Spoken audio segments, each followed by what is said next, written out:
Halo guys, akhirnya kita nyampe juga di Museum Joang nih guys. Uh, Museum Joang 45. Nah, soalnya ada temen gua. Tadinya niat gue bertiga, cuman kali ini temen gua tuh yang satu misah. Jadi gue cuma berdua doang. Di sini udah nyampe duluan, ntar temen gua kayak nyusul. Nah, ini gue dari Museum Joang. Ayo kita masuk dan kita lihat apa aja yang ada berkaitannya tentang Jepang di Museum Joang ini. Oke? Yuk, langsung kita masuk ke museumnya. Nah, oke guys, kita ke museum atau ke ruang selanjutnya. Oke. Nah, di sini tuh ada banyak-banyak foto kayak pas masa penjajahan Belanda atau penjajahan Jepang, gua nggak tahu. Pokoknya ini banyak banget tuh. Oh, ini genjatan senjata nih guys, pas pasca persetujuan Renville. Nah, yang tahu Renville boleh komen di bawah ya, apa itu Renville. Gua masalah nggak tahu nih guys. Oke. Nah, ini dia slogan yang dipakai oleh Jepang pas mau ngeyakinin para masyarakat Indonesia buat percaya oleh mereka nih guys. Tuh. Ini nih yang paling sering didengar ini nih. Jahaja Asia Nippon, pelindung Asia Nippon, pemimpin Asia Nippon ini guys. Makanya para masyarakat Indonesia itu mereka kayak percaya meyakin kalau Jepang tuh adalah warga yang baik. Nah, tadi kan kalian udah denger nih slogan-slogannya para Jepang buat ngeyakinin masyarakat Indonesia buat yakin sama mereka ya kan. Lanjut kita ke ruang selanjutnya yang dimana ini adalah inti utama tugas kali ini, yaitu ini dia, ruang masa Jepang. Nah, di ruang masa Jepang ini itu ya banyak kayak pembentukan tentara pembela tanah air, terus slogan-slogannya, terus baju dari tentara Jepang, ya katana nulis, karena ada baju tentara Jepang. Terus juga ini itu ada, ini siapa ini? Oh, ini adalah Bapak Ahmad Subarjo. Masya Allah. Kita doakan untuk beliau, semoga beliau ditempatkan di sisi Tuhan yang Maha Esa. Oke. Nah, lanjut kita ke ruang seputar proklamasi nih guys. Kita udah masuk ke ruang proklamasi. Sah, ya. Sah. Lanjut, kita masuk. Nah, di ruang proklamasi kali ini guys, itu ada peristiwa Rengas Dengklok. Ya, tahu lah ya kalian yang pas SMP kelas 9 pasti tahu ini tentang peristiwa Rengas Dengklok, ya kan? Nanti gua jabarin penjelasannya di layar, oke? Atau di sini nih. Nanti kalian bisa baca atau nanti gua pakai teks.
Kita lanjut ke penyusunan naskah proklamasi.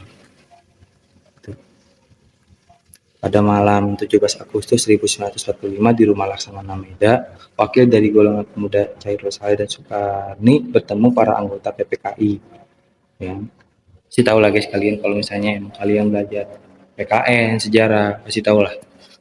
Lalu nih, ini dia sesudah dari penyusunannya, yaitu pembacaan Proklamasi Kemerdekaan Indonesia 1945 pada tanggal 17 Agustus. Lalu, nah ini dia nih guys, miniaturnya atau kayak apa sih? Ya pokoknya miniatur lah guys. Ada Bapak Soekarno, ada Insinyur Muhammad Hatta, ada Dr. Muhammad Hatta maksudnya. Ini lagi namanya rapat tengah stingkok nih guys. Hmm.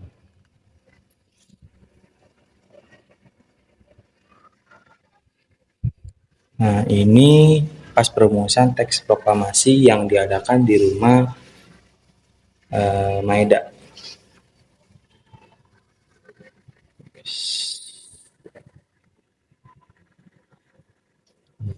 Nah ini dia apel pemuda Menteng 31. Nah ini gue belum tahu nih guys apa maksudnya. Kita baca ya guys ya. Peran Markas Menteng 31 punya pengaruh yang cukup signifikan dan luas ketika revolusi kemerdekaan dimulai.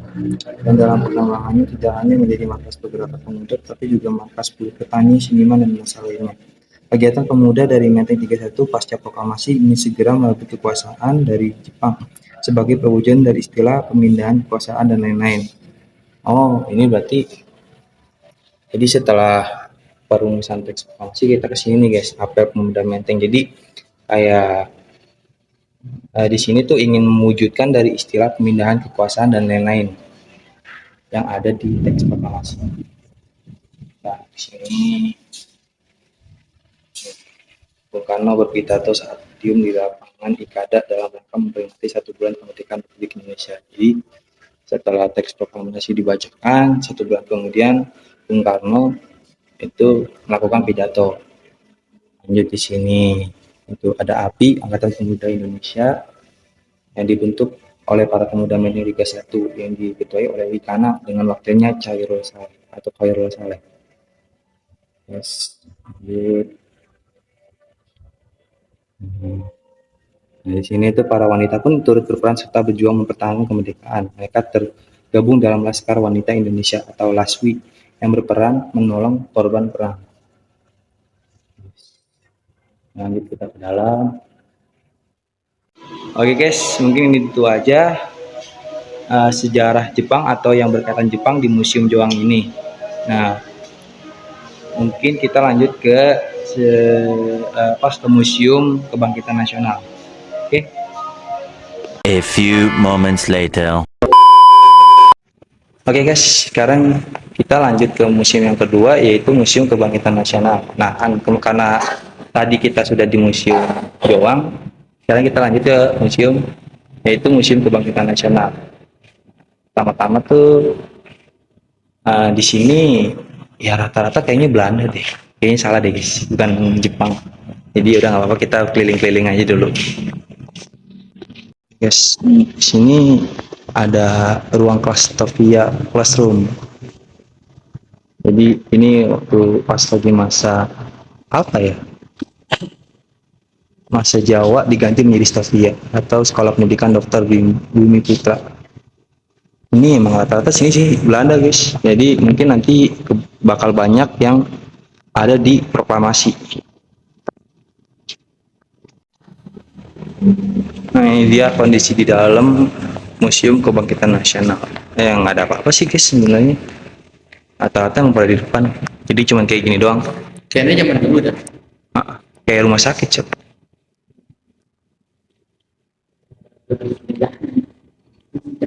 Nih, Oke guys, nah ini adalah namanya gedung Stovia Kedaan tahun 1908.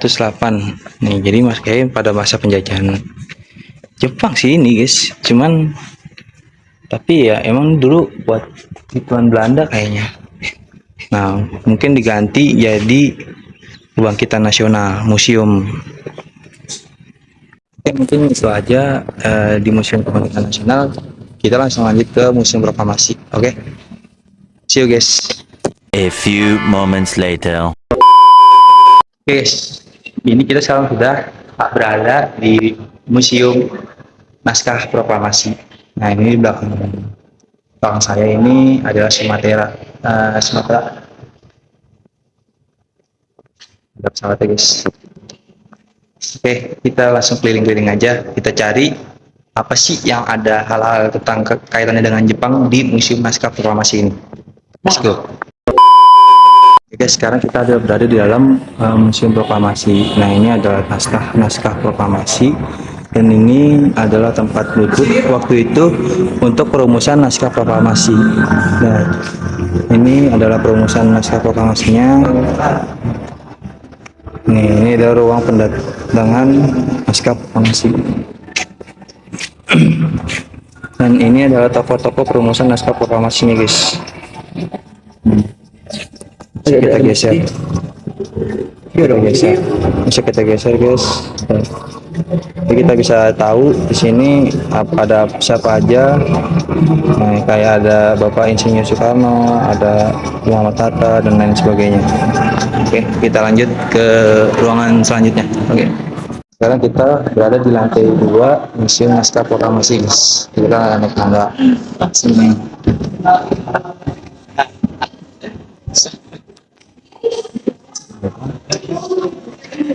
Di sini ada berbagai banyak poster kayak pengibaran bendera merah putih pada tahun 1950. Terus ada berkunjungnya ke Bangka, TNI masuk ke kota Yogyakarta, Presiden dan Wakil Presiden kembali ke Yogyakarta, dan lain-lain banyak guys di sini.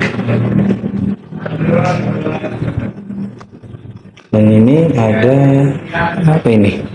Buku Republik Indonesia Sulawesi tahun 1953.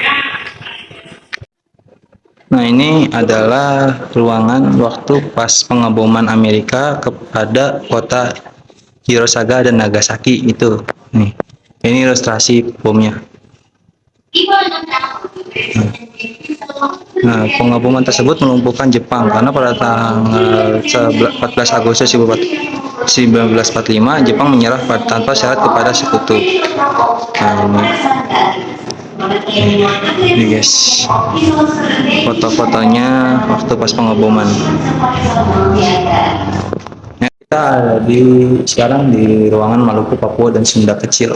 Nah, di sini tuh ada poster untuk menjelang proklamasi, terus penyerahan Hindia Belanda 4 serangkai, tentara peta, dan ini adalah anggota atau para pembentuk daripada BPU PKI. Yes. Ini anggotanya banyak banget guys. Ini ketua mudanya waktu itu Dr. KRT Rajiman, dan ketua mudanya Raden Panji Suroso. Ini dia dari PPKI. Guys.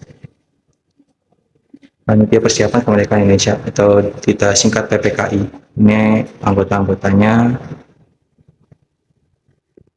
Ya. Sekarang kita ada di ruang pertemuan dengan Kaisar Maeda. Jadi ini ruangannya. Nih, bangku-bangkunya waktu pas didudukin. Terus ya, ini adalah berbagai sejarahnya, nanti kita bisa baca atau kalau mau datang aja ke sini. Oke. Ini adalah ruang perumusan naskah proklamasi. Ini guys, itu ada Bapak Soekarno, ada Bapak Muhammad Hatta, dan Bapak siapa nggak tahu. Bapak ini Maeda, kayaknya Kaisar Maeda di sini guys. Nah, di belakangnya ada naskah proklamasi. Kita kan tadi udah keliling-keliling ke Museum Naskah Proklamasi. Ya, mungkin ada beberapa yang kita lewatin karena emang sedikit ramai di sana.